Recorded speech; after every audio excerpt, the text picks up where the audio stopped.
Hey, hi, it's Andrew Priestley and welcome to Multiply Your Money. This is episode number 23.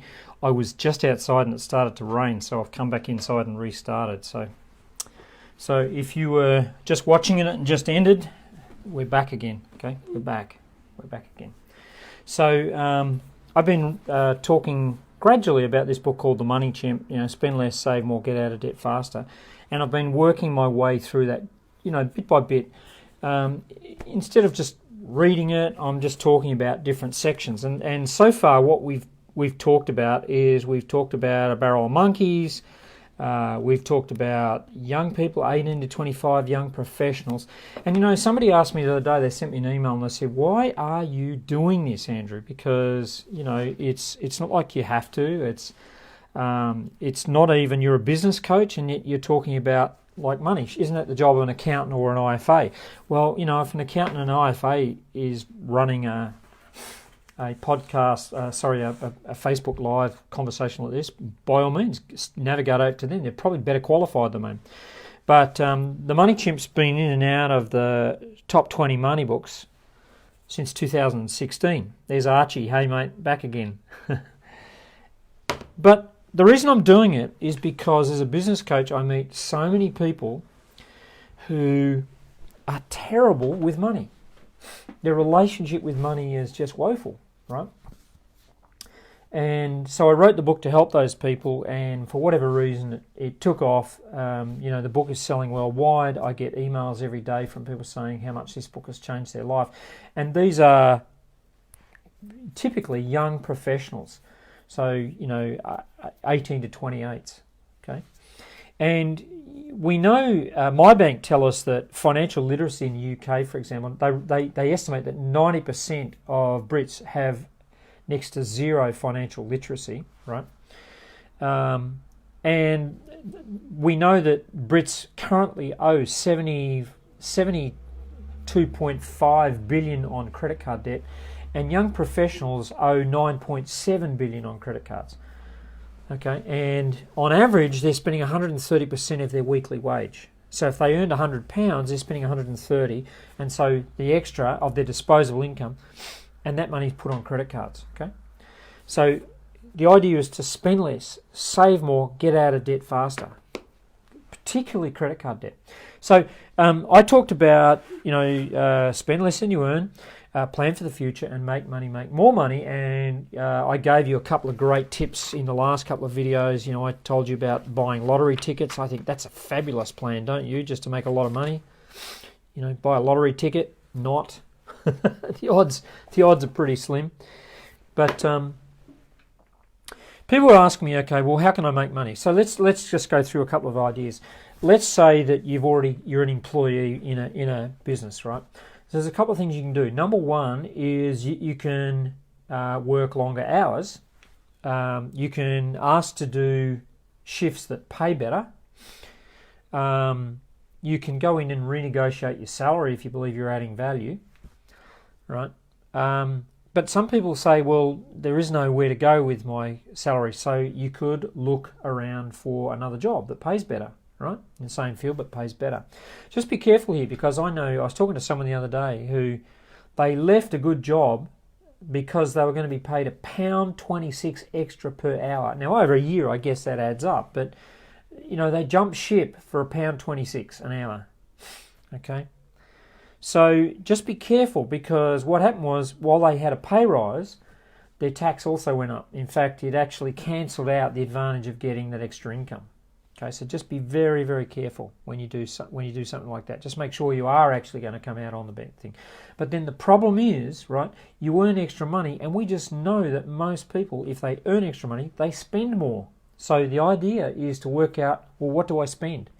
And stick to that. Come up with a budget so you can live within it. So you're creating excess. And I did a few episodes back, I talked about creating a cushion, a financial cushion or a buffer, where you could say take your salary and divide that by 12 months and then aim to, well, I'm going to have 3 months worth of my salary in cash reserves. That's the financial buffer we talked about. So another thing that you could do is you could go get another job. That's another one, right? or you could work a second job. And a lot of people that I talked to and interviewed for the book, for example, were in that predicament. I was in that predicament myself, where my business was I just closed down a business. I was living off credit cards, and the credit card debt got pretty high.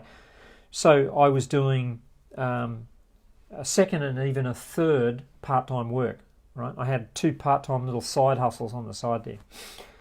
But a lot of people who did the course, the workshops with me, actually took those second jobs purely just to pay off their credit card debt. Okay, so that's something you can do. You can go and get yourself, I knew people who went and did bar work or waitressing, or they took on a second job so they could just reduce their credit card debt. Okay, credit card debt is insidious. It's 10 years ago, almost around this time, 10 years ago, that a very good friend of mine sadly took his own life because of credit card debt. And he was a good mate, and I wish he'd reached out. But this is somebody who just could not get on top of their credit card debt. So it's quite a serious point I'm making to it, right? Look, the other thing you can do is, I know people who, for example, they're a touch typist or they iron, and I have a friend of mine, a neighbour up the road, who she's a legal secretary, but she also takes on additional touch typing after hours. So she's doing some touch typing for an accountant or for a law firm. I know a woman who does ironing. So she said, well, I'm watching TV anyway. I might as well get paid to watch TV, so I'm ironing while I'm watching TV, right? So there's little side projects that you can do like that. I know a guy who cleans yards as a side hustle. He does mowing lawns and cleaning up yards as a side hustle, okay? But have a goal for why you're doing it. It's not just to get extra money to spend. In his case, he's getting extra money so that he can pay off his credit card debt and any loans that he's got, right? Now, another thing you can do is you can do what I do, which is go through and find stuff that you've got that you don't need anymore, and either sell it on eBay or put it up. I've got an account with Facebook, a seller's account with Facebook. I also am on a network called Nextdoor, which is fabulous because you can put up stuff on Nextdoor for free, and people locally can come around and buy stuff. I do a lot of research, and so I've got lots and lots of books. In fact, out in my garage there, I've got 12 boxes of books, which I've read once, and occasionally I have a little pop-up garage sale where I sell those extra books off, right? As an example, I've got a fun little hobby too. I sell stuff on eBay, like, for example, for a while there I was searching for first edition Naughty books, right? And I actually got a whole set, the complete set of Naughty books, first edition, and I was picking up, 50p here, £1 there. But to sell an entire set was around about £300. Because there are people out there, collectors, who are looking for, they want Naughty books, but they want a particular year or a particular edition they're trying to get, right? There's some really sad people who try and get every edition of every edition that was put out. Very, very sad. I just like the challenge of it, okay? So those are some things you can do. Now, the caveat here is, whatever you're doing as your side hustle or extra, make sure, for example, like the woman that does the ironing, she's getting paid cash. Make sure that you keep impeccable records, and make sure that you're not doing anything illegal, like doing a cash-only economy, the cash economy, and you're not declaring what you've earned. Okay, so make sure, be really clear here, I'm not encouraging you to do anything that breaks the law, that runs foul of the taxation department. If you earn extra money, put it in your bank, declare it, and pay tax on it, right? But make sure that if you have extra money, make sure you're drawing down your debt, you're paying off your credit card debt, particularly credit card debt. Now, I don't want you to think I'm just talking to young people here. I know people in their 40s, their 50s, and their 60s who need to do this because they really don't understand how their money works. They don't understand how debt works. And there's a lot of things that they could possibly be doing that'll help them draw down that debt. So I'm reading from The Money Chimp, okay? Now, if you're watching this on Facebook or if you're watching this on LinkedIn, there are groups on both of those platforms called Multiply Your Money. Just search for those. Go become a member. It's also on YouTube, so you can watch the videos on YouTube. Search on there. And if you're on YouTube, please make sure that you subscribe. So just click the subscribe and click the bell button so you get notifications when these ones come up. And it's also on Spotify and Apple Podcasts, so you can hear. There's different content that I've done. For example, I just went for a walk before down the country lane, and I actually posted a podcast up on Spotify. I'm up to season 2, episode number 3 there, right? So there's plenty there for you to listen to. Now, it is a bit repetitive, but you know what? You need to hear this more than once. It needs to become part of ingrained, right? So I'm doing a very slow burn on this book. I'm not rushing through it. I'm not trying to read it cover to cover. I'm just taking a point and trying to read it through. But honestly, I'm really, really pleased that we've got over 100 people who've joined the Facebook group. That's growing every day.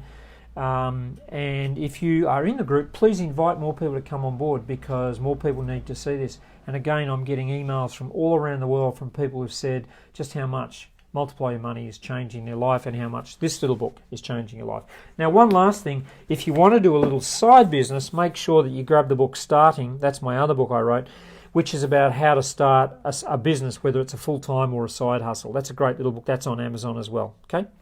Hey, let's leave it there, and I'll talk to you soon. See ya.